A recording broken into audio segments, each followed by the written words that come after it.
కాకినాడ జిల్లా పెద్దాపురం మండలం G Ragampeta Ambati Subbanna oil company యజమానులపై సింగవరపు విశ్వనాథ, రఘురాం, సూపర్వైజర్ అక్కిరెడ్డి శ్రీనివాసులను పోలీసులు అరెస్టు చేశారు.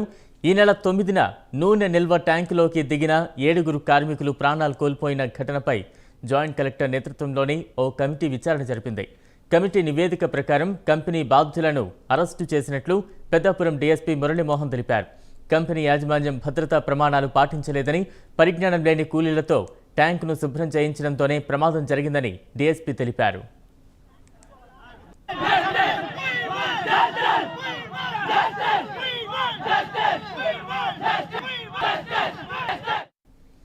రైట్, మొత్తంగా కాకినాడ ఆయిల్ ఫ్యాక్టరీపై చర్యలకు సిద్ధమైంది ప్రభుత్వం.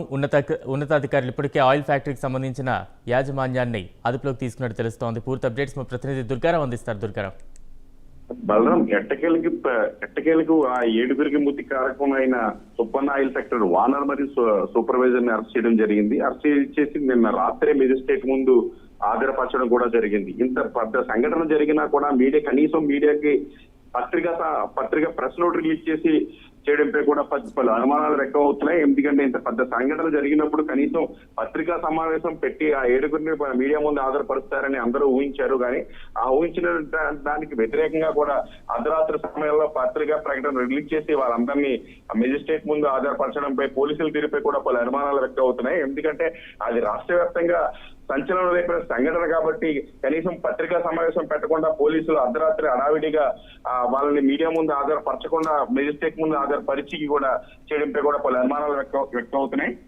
అయితే ఇటీవల అయిన పరిశ్రమలో ప్రమాదవశాత్తు మృతి చెందిన మృతులకి ప్రభుత్వం నుంచి 25 లక్షలు, అటు కంపెనీ యాజమాన్యం నుంచి 25 లక్షలు ఇచ్చినా సరే వాళ్ళ మృతుల్ని కారకుడైన సరైన సేఫ్టీ మెజర్మెంట్స్ పాటించకుండా కంపెనీని మెయింటైన్ చేస్తున్న ఆ ఓనర్ పైన మరియు అలాగే ఆయిల్ ట్యాంక్ లో దింపడానికి ప్రోత్సహించిన సూపర్వైజర్ పై కూడా పలు కేసులు పెట్టారు. మృతులు కొంతమంది 5గురు పాడేరు వాసులు ఉండడంతో వీళ్ళ మీద ఎస్సీ అట్రాసిటీ కేసులు కూడా నమోదు చేయడం జరిగింది. దాంతో పాటు 304 అంటూ పలు బలమైన సెక్షన్లు కూడా పోలీసులు నమోదు చేశారు. జాయింట్ కలెక్టర్ మరియు డిఎస్పీ స్థాయి అధికారి పర్యవేక్షణలో భాగంగా ఈ కేసు దర్యాప్తు జరిగింది. ఈ దర్యాప్తులో భాగంగా అంటే వీళ్ళ ముగ్గురిని నన్ను అర్ధరాత్రి మెజిస్ట్రేట్ ముందు హాజరుపరిచి అరెస్ట్ చేసినట్టు మనకి పత్రికా ప్రకటన రిలీజ్ చేశారు పెద్దాపురం డిఎస్పీ. బలరాం, దుర్గారావు, అంటే అక్కడ పరిసర ప్రాంతాలు అనేక పరిశ్రమలు ఉన్నట్టు తెలుస్తోంది.